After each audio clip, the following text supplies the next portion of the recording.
Hi, my name is JoAnn, and my husband and I are starting this YouTube channel to bring you some tips and tricks and hacks we've learned over the years from raising 11 children, usually on less than $30,000 a year.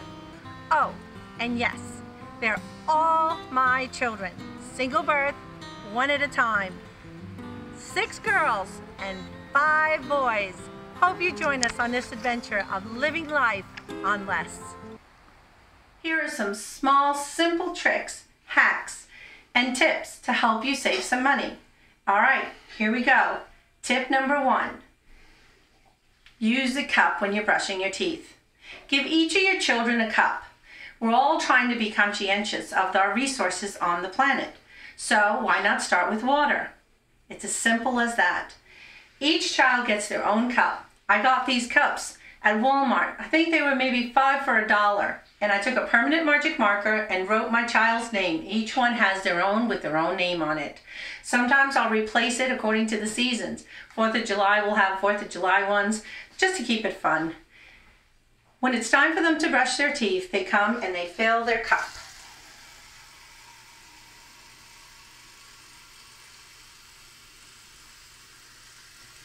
And then shut off the water. Oh, and by the way, make a cup for your husband and yourself too. You'd be surprised. Your husband can brush his teeth, shave his face, and then rinse out his blade, and then it's all done. I'm not saying that you have to be legalistic and never turn the water on again, but you'll be surprised at how much you'll save in not turning on and off this water or letting it just run. Before you know it, you're going to see the savings on your water bill. Okay, well, let's go to tip number 2. Come on. Tip number 2. Leave a pitcher of water by your sink. You know how many times when you're cooking in the kitchen, you just need a little bit of water. Little bit of water to add for the gravy, little bit of extra water when you're making the rice, some water when you're going to boil eggs. Instead of turning on and off the faucet, simply use it from your pitcher of water. Also, sometimes you just need a little bit of water on a rag. You want to wipe something off. And I know it might sound silly, but I promise you, it helps and it saves. A friend of mine taught me this trick years ago when her husband lost their job, when her husband lost his job. And things were so tight. And that was one of the ways that she was able to save on her water bill. So I tried it, and ever since then, it works. Tip number 3 goes along right with this.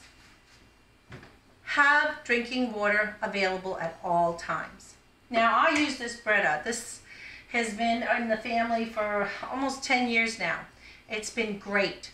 I get thirsty, the kids come in, they're playing, simply come in, take some water, and away it goes.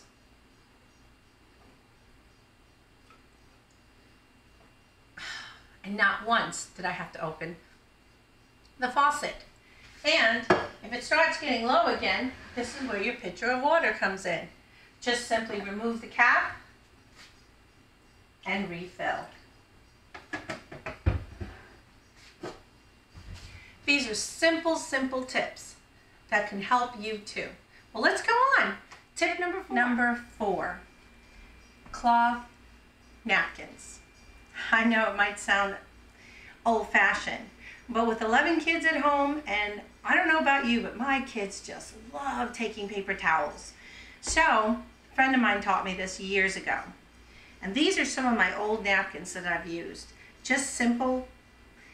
Because kids and my children and my friends know I use cloth napkins, a lot of times I'll get them as Christmas gifts and just because gifts. So here we have I have a simple basket. I fold them, I wash them, and here's some colorful napkins that I've had over the years. Now, you might think, I don't have the money to go buy. Well, let me give you another tip, part of 4A. A friend of mine at work came in with some old curtains that her daughter had in her room, and her daughter was changing the color scheme. Nothing wrong with these curtains at all. It's cotton, 100% cotton, good material. So what I did was I took it apart and I cut them. I haven't finished them yet, but I'm going to make them into napkins. So it didn't cost me a dime. All it's going to cost me is some needle and thread, sewing the edges. But if you don't want to sew the edges, you don't have to. Just use a zigzag scissor and it won't let it unravel. Just cut along each of the edges with the zigzag. This side already has a seam, so I just left that alone. Alrighty. Let's go on to tip number 5. Alright, tip number 6. The last tip for the day. Make your own bread. I bought this bread machine off Amazon for under $35, and it has saved us money. I know you're going to say to me, I'm a working mom, and I am too, and I understand. Time is precious, but this is one tip that'll make your family healthier and it'll save you money. In the future episodes, I'll show you how to bake bread with this. We all know the cost of bread is outrageous, ranging anywhere from $2.89 to $5.99. The healthier the loaf, the more expensive, not to mention gluten-free breads, which are really little and very expensive. Well, this is your chance. Get the kids involved. They'll enjoy it. Before you leave in the morning, put in your ingredients. They have a recipe book that takes you step by step. Press the button and off you go to work, and you come home to fresh, tasting, smelling, homemade bread. Well, in our next video, like I said, we'll go over it in detail and help you find your perfect niche in making bread. If you like this video, don't forget to give me a thumbs up and subscribe. Don't forget, this way you can be one of the first to know that a new video is out to teach you some more home tips and hacks and how to save money and time. Well, oh, don't forget, if you have any suggestions or any comments, please feel free to leave them below. Thanks again for joining me, and I look forward to seeing you again. Have a nice day. Goodbye.